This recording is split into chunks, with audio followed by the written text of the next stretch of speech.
Yo, what's up guys? Today we checking out another Alex Bale theory, and this one is the High School Musical theory.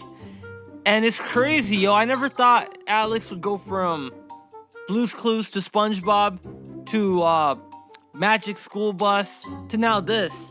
Crazy, man. Now we're dissecting the High School Musical mystery. I mean, I watched this a long time ago, so I'm gonna get some memories. Let's go! Not a singer. Did you ever think maybe I could be both? Our team is coming apart because of your singing thing. Oh my god. I've always thought there was something disturbing about High School Musical. I know that sounds strange because these movies were made to be anything but disturbing. They are the quintessential cheesy Disney Channel originals where everyone is always smiling and singing, and the biggest conflict is whether Troy will play basketball or sing in a musical. Oh yeah. They are by no means disturbing films. But if you really think about it, you'll notice these movies all have a very strange contradiction. These are musicals where the characters are singing and dancing about the fact that they don't want to sing and dance. Hip-hop is my passion. I love to pop and lock and jam and break.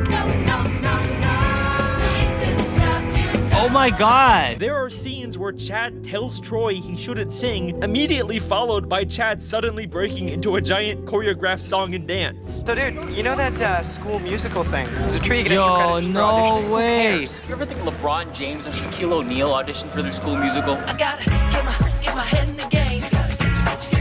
Yeah, yo, There's what even is a it? song They're called possessed. I Don't Dance that Chad sings while he's dancing. I don't dance, no. It's a really weird contradiction that's always kind of creeped me out for some reason. It almost gives you the impression that these characters aren't in control or are aware In their own of what body. their bodies are doing.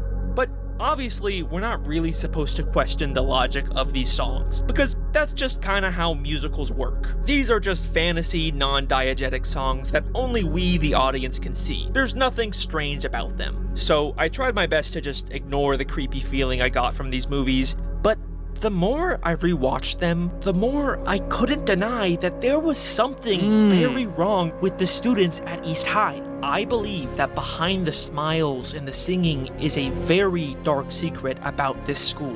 A secret that the filmmakers intentionally hid within these movies. So it's the 17 filmmakers years again? ago that today I intend to wow, solve. yo, every theory This is about the filmmakers. High School Musical theory. Oh my god, that looks so sick. So, what exactly is happening when the characters in these movies sing? I'm not talking about when they're performing on stage in front of a crowd. I'm talking about when the characters are in the school hallways or the cafeteria, and suddenly, without any warning or all of a explanation, sudden they just the start entire dancing. school breaks out into a highly choreographed musical number and then just moves on from it like nothing ever happened. Seriously, guys.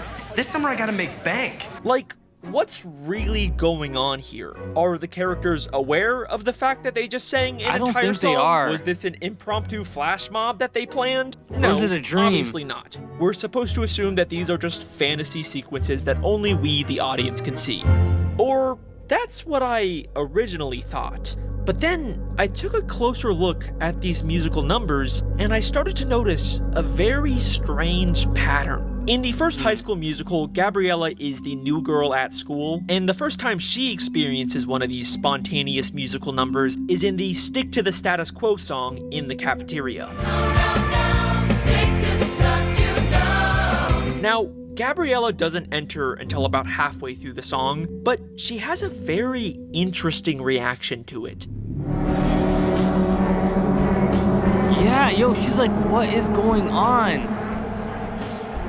Unlike everyone else, Gabriella doesn't join in. Instead, she seems very confused Yeah, 'cause it's her and first day. She's disoriented like, by what's going on. She's honestly reacting like how you or I would if we suddenly saw our entire school singing and dancing without any explanation. Okay, but maybe she's just nervous about people staring at her or something. This doesn't necessarily mean she's actually aware of this fantasy song.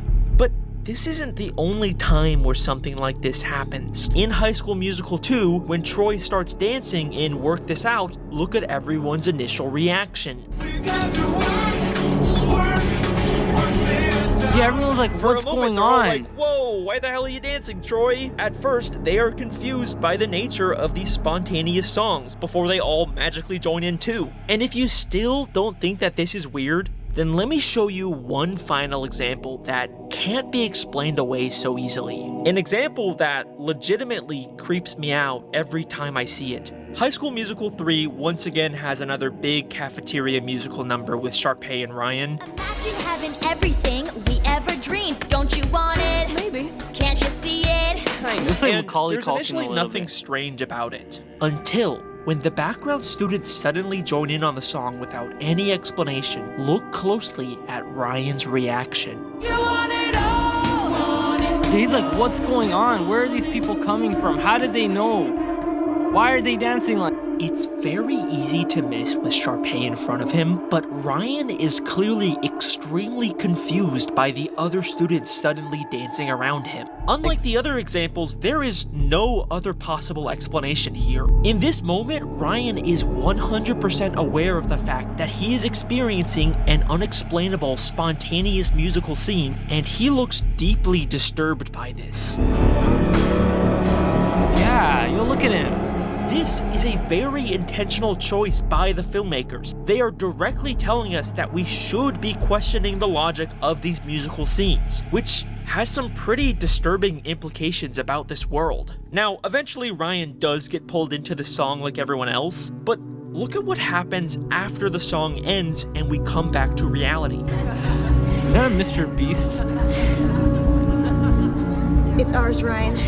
Not only are they both still posing and out of breath, like they did actually sing that entire song, it wasn't just something that they imagined, but also look at Ryan's face. Yeah, he's like, how am I controlling my body again? He is once again very confused about what just happened before moving on like everything's normal. We are consistently being shown that these big spontaneous musical numbers are actually happening, but it isn't something that the characters are choosing to do. It's like something is taking over their bodies and forcing them to sing and dance, but they only get these rare little moments of awareness and utter terror about what's going on before they're forced to forget about it and move on like nothing ever happened. That's why these movies feel so disturbing to me, and this only gets stranger when we take a look at what happens when characters leave East High.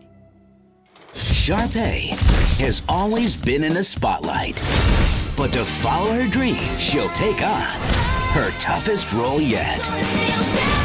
Sharpay's Fabulous Adventure is a spin-off after High School Musical 3 that follows Sharpay moving to New York to pursue her dreams of becoming a Broadway star. But what's strange about this movie is that it's not a musical. I mean, Sharpay does perform some diegetic songs on stage just like for an part audience, of the, but you know, unlike all the other audition. movies in this franchise, this movie has no spontaneous fantasy songs, which is really weird because Sharpay is like the most iconic musical character in this franchise. It almost feels like whatever causes people to spontaneously sing in this universe only exists in East High, or at least in the surrounding area. SNL did this parody sketch with Zac Efron that feels more accurate every time I watch these movies. High School Musical 4, new senior class! I'm here to talk about what happens after you leave East High. Here's the deal. No one sings at college. What? People just stared at me. And from what I can tell, this is America's only singing high school. Remember how in the first High School Musical, Gabriella seemed kind of aware because it's the and only confused one. by the spontaneous It's one of a songs at kind. first? It wasn't just a quick moment for her. She never joined in on Stick to the Status Quo. You probably never realized this, but Gabriella never actually gets a non-diegetic song until 2/3 of the way through the first movie, despite her being one of the two main characters of this musical. What if this is because she's the new girl at school and whatever's making people sing hasn't fully affected her yet? Now, there are some exceptions where characters still spontaneously sing outside of the school, like in High School Musical 2 when they're in a country club for the summer, but that's still nearby the school in Albuquerque, and they haven't really been there for very long. The main exception to this is at the end of High School Musical 3 when Gabriella briefly goes to Stanford as a part of early enrollment, and she still has a non-diegetic song. Take my hand, take the lead. And they make a really big point about how far away Stanford is from East High. Promise tonight in Albuquerque. It's 1,000 miles away. So it seems like this would disprove the idea that the songs can only happen near the school, but then I took a closer look at this scene. So Gabriella went to Stanford as a part of an early enrollment and had to miss out on prom at East High, but then Troy decides to also skip prom and instead dance with Gabriella at Stanford. And this is when we get their non-diegetic song. Cause my heart is wherever you are. But during the song, they're both briefly transported to East High's prom with all of their friends. What in the world? Where did they come from? Now, obviously, this is just supposed to be a fantasy cutaway. They aren't actually back at the school. Stuff like this happens all the time in the musical numbers from these movies. These are all just imaginary fantasy sets. It's kind of like Troy and Gabriella are imagining they're back at East High and are incorporating things from their real-life surroundings into the fantasy. But if that's true, then why can we already see the exact same stone pillar set 30 minutes ago at East High? This was not part of some fantasy scene. They clearly actually built this set at East High. And this was before Gabriella even decided to go to Stanford early. But then why can we see the fantasy pillars backstage? Because in the Stanford song, the East High prom part isn't the fantasy. Stanford is. Gabriella never actually left East High.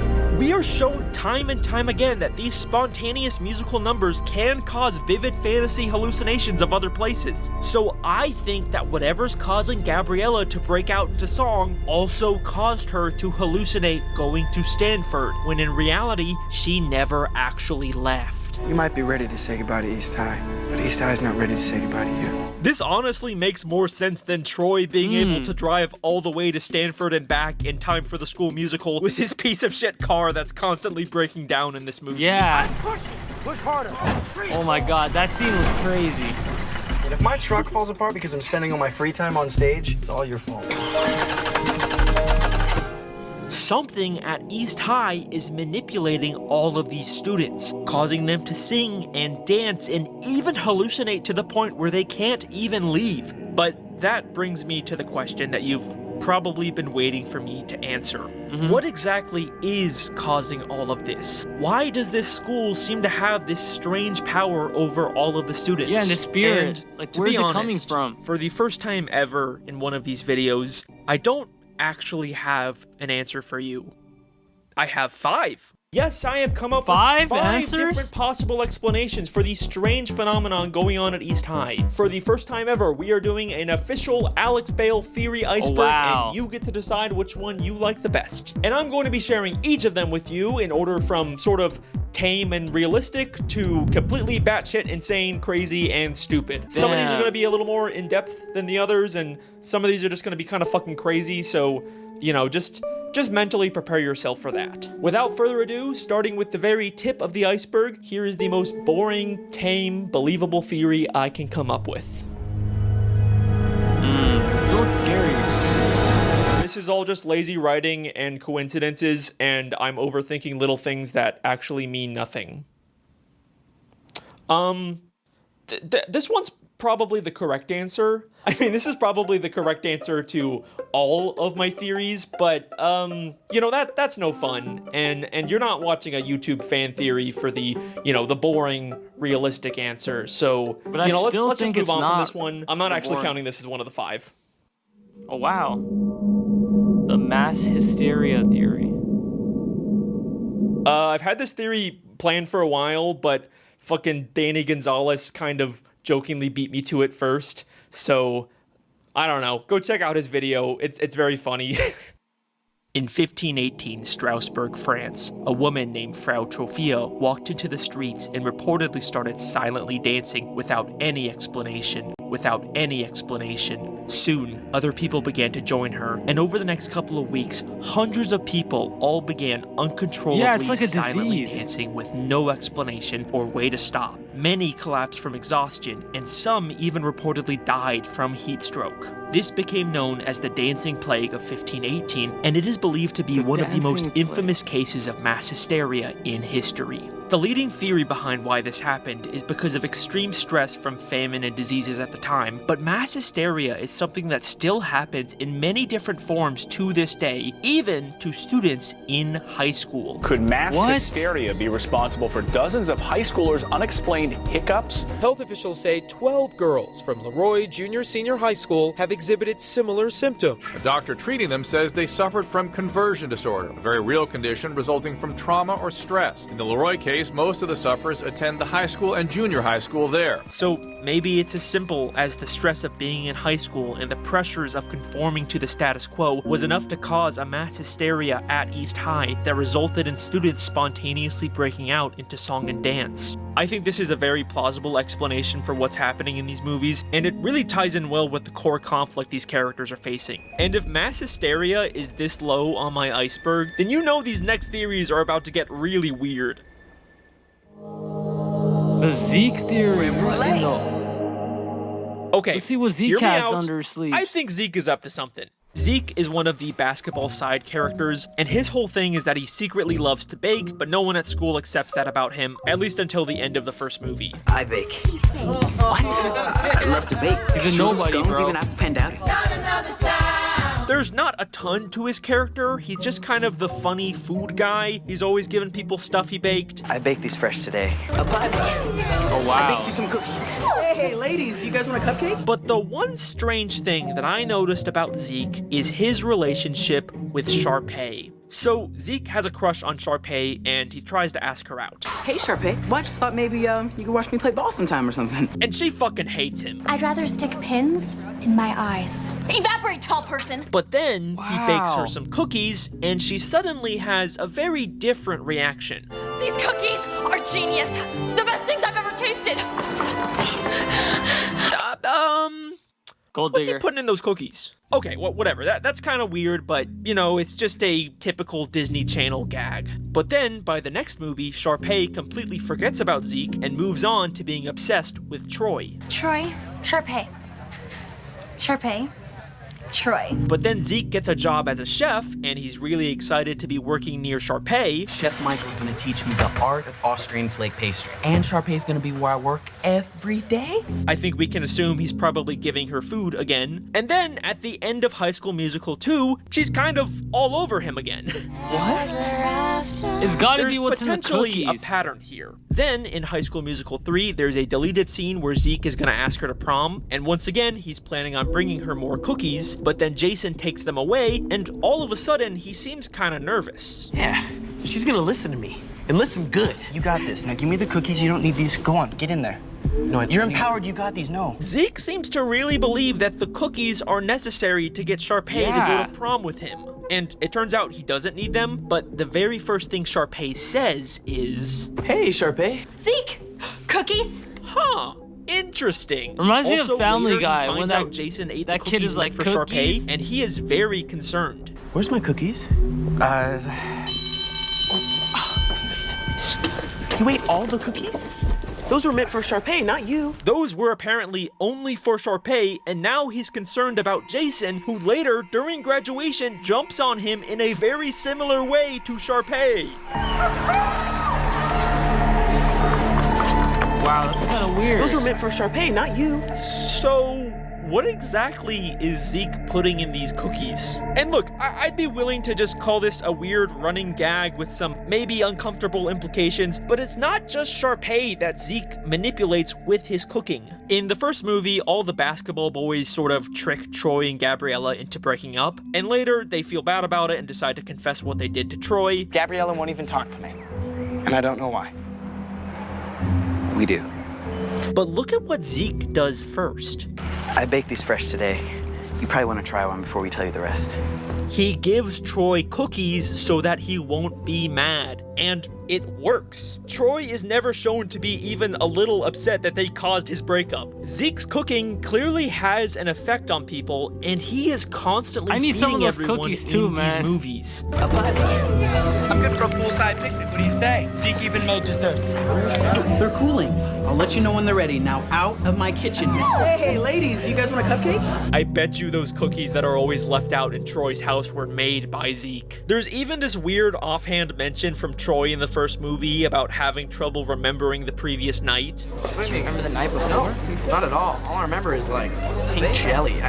And he says the only thing he can remember is pink jelly. All I remember is like pink jelly. Which, I don't know, kind of sounds like something Zeke could have made him. I love to bake. Strudel scones, even apple pandowdy. What if Zeke is putting something in the food that's causing all the strange behavior we see at East High? But wait, why would Zeke want the entire school to be constantly breaking out into song and dance? Maybe he's just like a robot. What do these songs ultimately accomplish? Maybe he's one of the songs are ways for characters to express their inner truth. It causes Troy to realize he wants to be in the musical. Why am I feeling so wrong? My head's in the game, but my heart's in the song. It causes everyone to break out of the status quo and ultimately accept their fellow students for who they are. But inside I am stirring, something strange is occurring. It's a secret I need to share. Which allows Zeke to finally be able to be accepted as someone who wants to bake. Wear a jock and cook up a mean creme brulee. Yes, I think the entire reason for all the craziness going on at East High is because Zeke is drugging people with his cooking to make them more accepting of him as a baker. Someday I hope to make the perfect creme brulee. I know that this is a really insane idea that has some admittedly uncomfortable implications, but you gotta admit, there is a surprising amount of evidence for it. I couldn't not bring it up. Well, at least we know these theories can't possibly get any weirder than this. No, Breaking Bad.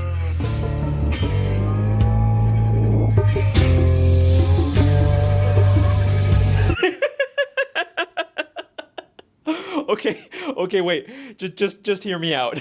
Breaking Bad is a dark, gritty crime drama about a chemistry teacher teaming up with one of his former students to build a ruthless drug empire. High School Musical is a movie for babies about Troy trying to decide whether he wants to play basketball or sing in a musical. Fucking funny. These are very different. You could not find two pieces of media more polar opposite than High School Musical and Breaking Bad, apart from maybe Blue's Clues and Law & Order. But what if I told you that they actually exist in the same universe? They both take place in Albuquerque, New Mexico. They both came out in the mid to late 2000s, and they both heavily feature a high school.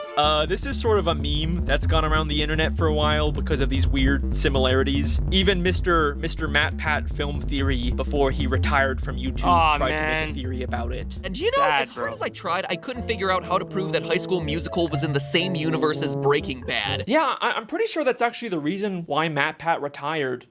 It was just the one theory he could never crack. Hey, if you can make an airtight connection, let me know, because that would be the best theory ever. Well, okay, Mr. Game Theory, I accept your challenge. Let's see if we can avenge your death.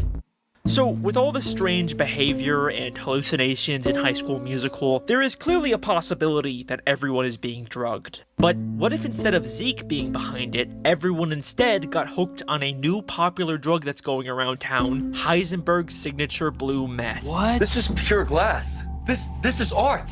A drug that Breaking Bad has established can cause hallucinations.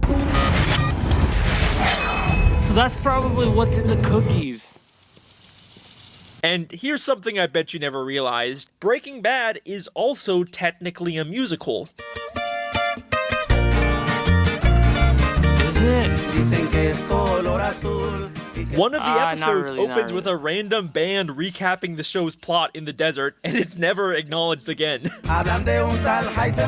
So yes, technically, we can also call Breaking Bad a musical. Gabriella is also referred to as a freaky genius. I don't want to be the school's freaky genius girl again. And is shown doing lots of chemistry with blue liquids and is even shown teaching chemistry using blue rocks. Okay.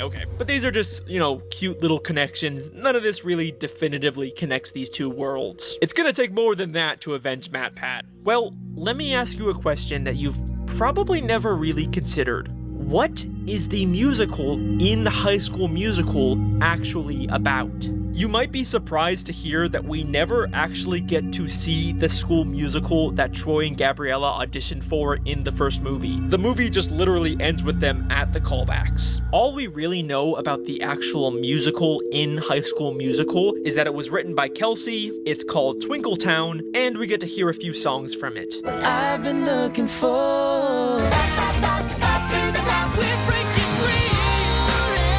And you know what? The more I looked into the plot of this musical, the more I began to realize how much it eerily lines up with the plot of Breaking Bad. I know that sounds crazy, but just stick with me on this one. I'm hearing you. The first song is called What I've Been Looking For, and it's sort of vaguely about two people embracing a new relationship together. Finally found what I've been looking for. You might assume that it's a romantic relationship since it's sung by Troy and Gabriella, but Ryan and Sharpay also auditioned for the same role, and they're brother and sister, so I'm just gonna assume it's more of a platonic relationship. It's hard to believe that I couldn't see you were always there beside me. It's hard to believe that I couldn't see that you were always there beside me. This is a relationship between two people who knew each other for some time before, but only now do they see each other in a new light. Jesse was Walter's student, who he never really thought much of, until he later found out that Jesse was secretly a meth cook. Honestly, I never expected you to amount to much, but methamphetamine? Wow. I didn't picture that. So they decided to partner up. I've never had someone that knows me like you do, the way you do. I've never had someone that knows me like you do. Jesse is the only person in Walter's life who knows about his secret criminal activities. So lonely before I finally found what I've been looking for. I finally found what I've been looking for. Walter was living a sad, unfulfilling life before he partnered with Jesse. I am an extremely overqualified high school chemistry teacher. I have watched all of my colleagues and friends surpass me in every way imaginable, and within 18 months, I will be dead. But now he's discovered his true calling and finally found the exciting life that he's been looking for. Yo, that sounds so sick with The other song that Troy and Gabriella sing is called Breaking Free. We're breaking free. Just like breaking. And it's also just kind of vaguely about being yourself and finally being free to do what you want with someone else. And obviously, you can line that up with how Walter breaks free from his old life with Jesse, or more accurately, breaks bad. We're breaking bad. Okay, so these songs line up surprisingly well, but at the same time, the lyrics are also pretty vague and could probably line up with a lot of different things if you tried hard enough. But things get really insane when we take a look at our last song from the musical, Bop to the Top. Yeah, we're gonna Bop to the Top? This is a song about the same two characters in a competitive environment doing anything it takes to climb the ladder of success. Anything it takes to climb the ladder of success. This is literally the plot of Breaking Bad. They specifically describe this competition in a pretty explicitly violent, brutal way. kicking and scratching. Gotta bump the competition, blow them all away. Gotta bump the competition, blow them all away. This is what they do in Breaking Bad. Yo, I'm honestly. Wipe away your inhibitions. I don't know what to think Walter's right now. whole arc in the show is about giving up his moral qualms and giving into his dark side. He's wiping away his inhibitions to achieve success in the criminal world. They also randomly start speaking Spanish in this song. Mucho gusto. Ay, qué fabulosa. Caliente. Why though? And obviously all the Mexican cartel members in Breaking Bad primarily speak Spanish. Este no habla ni una palabra de español. Ryan is wearing a fedora just like Heisenberg, and Sharpay is wearing a very blue dress, the signature color of Walter's meth. Heisenberg is dancing with his meth to climb to the top of the criminal world. Twinkletown is a musical about Breaking Bad. Yeah, we're gonna bop to the top. Wipe away your inhibition. Work our tails off every day. Gotta bump the competition. What the hell? what does this mean in terms of how these universes are actually connected? Maybe Kelsey heard about the legend of Heisenberg, much like that narco corrido band in Breaking Bad, and she decided to secretly write her school musical about it. I mean, if everyone at East High is hooked on Walter's product, then clearly it's a big deal at this school, and it would get more people to watch the school musical. Nah, that's for sure, yo. Okay, well there you go, Mr. Matt Pat. There's my attempt at connecting these two pieces of media. I guess this means I get to be the new host of Game Theory? That's how that works? Yeah? Anyways, thanks so much for watching. Those are my High School Musical theories. Make sure to like and subscribe and tell me which one you think is the best. Wait. What do you mean there's 2 more theories? No. You can't possibly get crazier than a Breaking Bad High School Musical theory. That's clearly the limit. You can't get any more insane than that. How? What's the 4th one?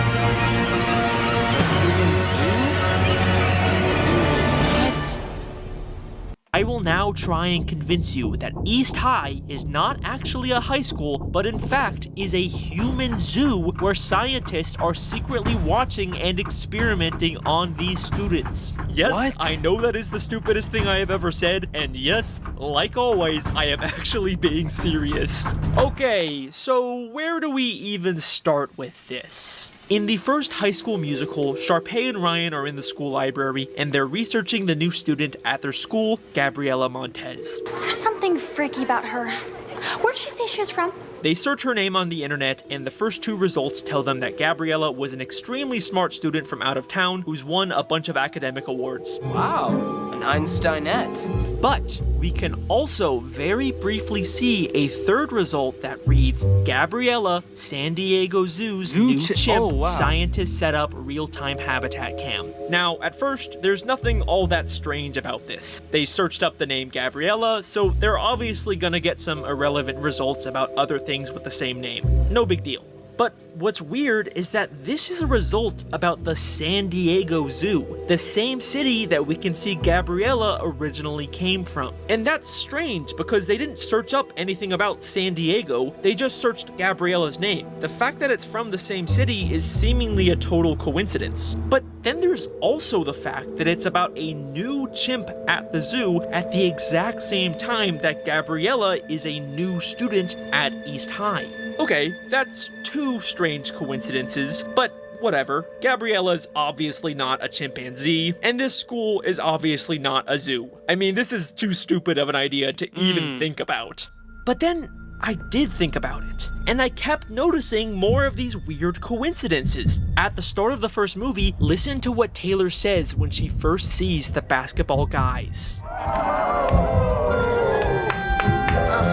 Behold the zoo animals heralding the new year. Behold the zoo animals? What is going on? This is such a stupid idea, but it keeps coming back. And then I realized the students at this school are constantly being compared to animals. Hey, what team? Sharpay's kind of cute too. So is a mountain lion. I smell a rat named Darbus. Actually, I think it's 2 rats. You know what I'm gonna do to those 2 overmoose show dogs? Nothing. What's up, Doug? Ducky, how's my dashing boy? It goes around your neck like a dog collar. And then the fish turns into a gorgeous prince. That girl's got more moves than an octopus in a wrestling match. I know everyone thinks that I'm Sharpay's poodle. The students even dress up like animals. Oh, fuck. Okay, but come on, this is still such a stupid idea. Like, even if the students are constantly compared to animals, obviously, we know that they're not. They're clearly human, we can see that with our own eyes. Like, what are we even supposed to assume here? That they were animals that somehow turned into humans? No, that is so stupid. End of story, theory debunked. What the fuck? What the fuck? When Taylor is trying to explain to Gabriela why she shouldn't date Troy, she literally shows a diagram of a monkey evolving into a human.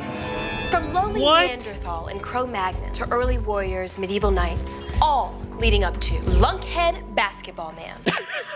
I'm gonna lose my fucking mind. What does this mean? Why are they constantly telling us that these students are animals at a zoo? Are we really supposed to believe that these students were like originally animals that somehow evolved into humans? Hang on. No. We're not even talking about just a normal zoo anymore. This is some mad scientist sci-fi bullshit. This is not something a normal zoo does. But wait a second. Remember, it didn't say zookeepers or zoo staff set up the habitat camera. It was specifically scientists, meaning there is some kind of scientific research going on.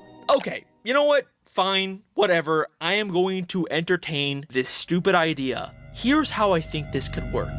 The students at East High were all former animals that scientists experimented on, speeding up their evolution process and transforming them into humans. They were placed inside of an elaborate exhibit inside of the San Diego Zoo that was meant to replicate a human high school environment so that scientists could study their behavior. The scientists even set up real-time habitat cameras disguised as normal school security cameras on the ceilings. Maybe we're being punked. Maybe we're being filmed right now. For the most part, the zoo animals act like completely normal humans, but some animalistic traits still appear, like how they all stick within their very specific animal packs and herds. The drama geeks and the brainiacs suddenly think that they can talk to us. Troy, I would consider myself an expert in that particular subspecies. It's like a jungle up here. Yeah, just like that cafeteria. Also, there's the fact that Troy is always climbing trees like an animal. What the heck are those two doing in a tree? Another top secret hiding place.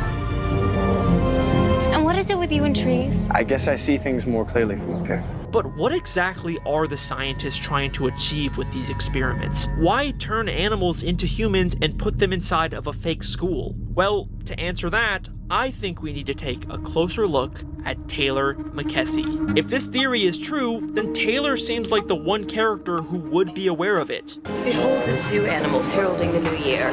From lowly Neanderthal and Cro-Magnon, Troy Bolton represents one side of evolution. I would consider myself an expert in that particular subspecies. But why? What's so special about her? Chem Club President Taylor McKessie. And if those science girls get Gabriella hooked up with Troy Bolton. Taylor is the head of the science club. She knows so much about what's going on because she is one of the scientists secretly running the zoo. And what is Taylor's goal in this movie? Troy Bolton represents one side of evolution, and our side, the side of education and accomplishment, is the future of civilization. This is the side where you belong. She wants Gabriella to stay away from Troy so that she can better use her intelligence for the good of mankind. And Taylor's not even exaggerating here. Gabriella is actually a genius who could change the world. I don't want to be the school's freaky genius girl again. Wow. Einsteinette. A judge at an academic competition said they have never seen someone so poised and scholastically accomplished, and her future burns brighter than 1,000 suns. Holy shit. The entire reason scientists are turning animals into humans at this zoo is to create super intelligent subjects like Gabriella that could later go on to help mankind. That's why I think East High is actually a human zoo. Oh, and I guess the experimentation also has the side effect of making them sing sometimes. You know, I kind of forgot that the point of these theories was to answer why the characters sing. I think I got a little carried away with this one, but that's okay. There's so many because tangents. I have saved my personal favorite answer to this mystery for the final and best theory in this video. We have officially reached the deepest layer of this theory iceberg. Get ready for the most insane, most ridiculous, Let's get it. most batshit What is it? crazy What is it? high We're school gonna find theory out. you will ever hear. But the reason I saved this one for last is because not only is it my personal favorite answer to this mystery, but I believe that it is the answer that is most likely intended by the filmmakers. Out of all of these theories, I actually think this one has a really good chance of being true. This is the Miss Darbus theory. Miss Darbus? No way he's talking about Miss Darbus. So, something at East High is forcing the characters to break out into song and her, dance against their will and then seemingly forget about it.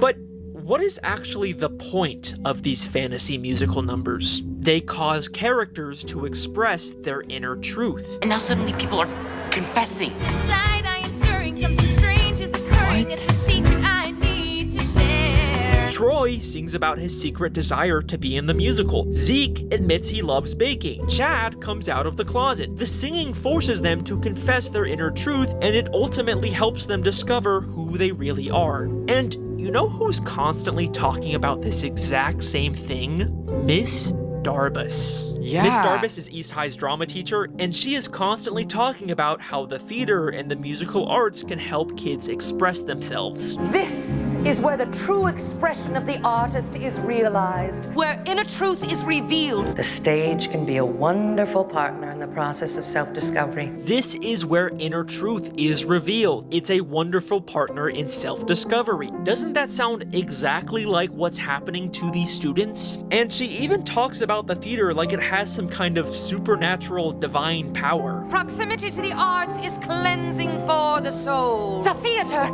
is a temple of art. Oh, wow. A precious cornucopia of creative energy. Is it possible that Miss Darbus is actually aware of what's really going on at this school? Well, to answer that, she we does need to take seem a look kind at of smart. her reaction to Troy's non-diegetic song in High School Musical 3. So this is the part in all of these movies where Troy is upset and he's bad at basketball and he wants to sing about being upset. So he breaks into the school at like the middle of the night and sings the iconic song Scream. Oh man.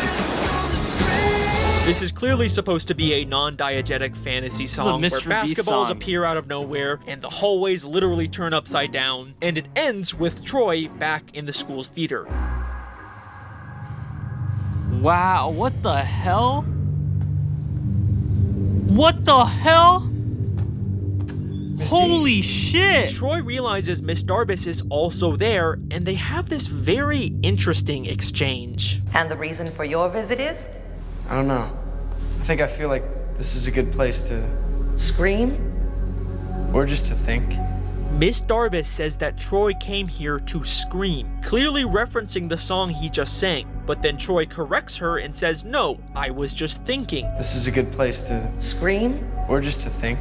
Troy believes that he was just thinking to himself because he's unaware of the fact that he just sang an entire non-diegetic song. But Miss Darbus is clearly very aware of what really happened. She doesn't seem surprised about it either. Scream? And she's not confused by it like other characters. Yeah. She is absolutely aware of what's happening to these students, but why? Who is Miss Darbus really?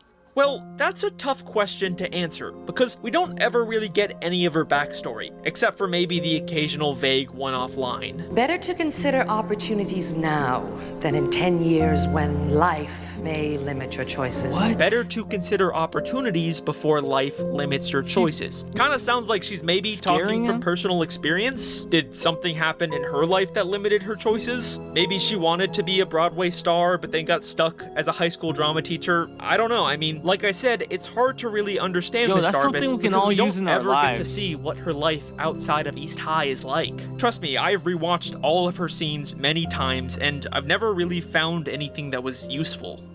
But maybe that's because the answer isn't in those scenes. At 46 minutes and 8 seconds into the first High School Musical, for just a brief moment, we see a wall in the school that has been completely covered in writing. It says things you'd expect, like, go Wildcats, love the Wildcats, Carol loves Tammy, all things you'd expect from the students at this school. But there is one thing on this wall that really stands out among the others. Something that legitimately gave me chills the first time I saw it. A drawing labeled Miss Darbus with X's over her eyes. She's dead. Now, I could understand a student writing something mean about a teacher they don't like, but this isn't just an insult. This is clearly a drawing of Miss Darbus dead. It feels like some kind of creepy school shooter's drawing that really does not feel like it fits in with this very PG Disney Channel universe. I honestly can't think of any reason why they would include this depiction of Miss Darbus dead. Maybe because she's evil. When Troy broke into the school at night, why was Miss Darbus there?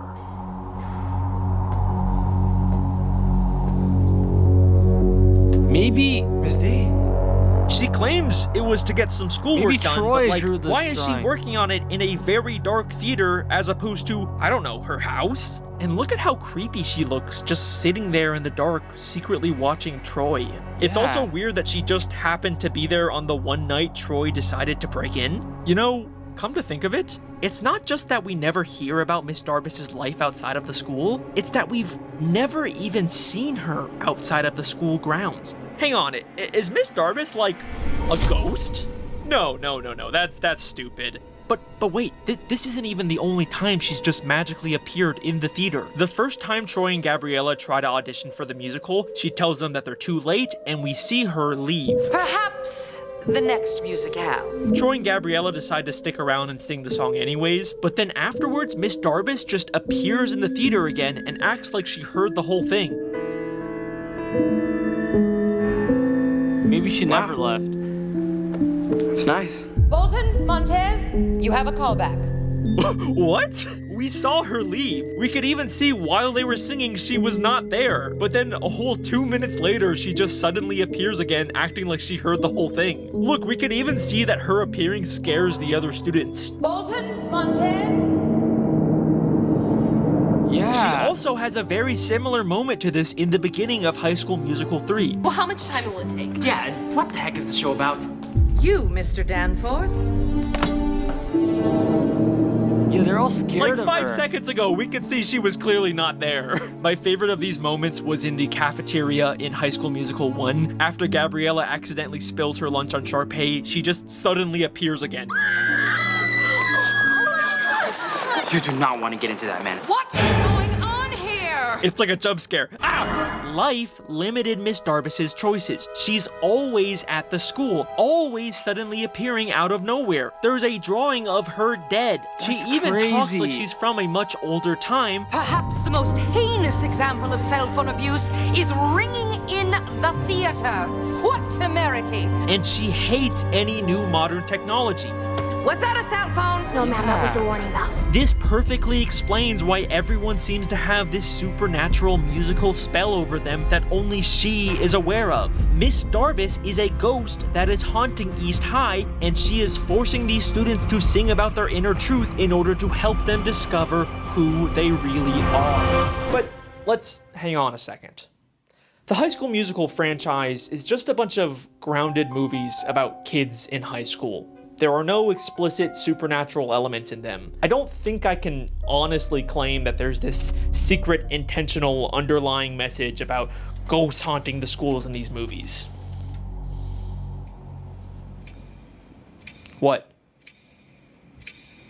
What, are you expecting me to just scream at you with some big I final kind of do, surprise bro. evidence? You're Alex Bale. Come on, guys. I am not that predictable. High School Musical 3 was originally going to be a Halloween-themed movie called Haunted High School Musical. What? And would have featured ghosts haunting East High. Yes, I am being 100% serious. This is real. This is actually so what they were unreal, originally though. planning on doing with the final movie of the trilogy before they decided to scrap the idea. But we can still see hidden clues from this ghost subplot that I bet you they were planning on paying off in this movie, where it would have been revealed that Miss Darbus was actually a ghost all along, and she was the cause of all the students breaking out into song. And that is my final High School Musical I'm theory. speechless, bro. Thank How do you keep doing very this? much.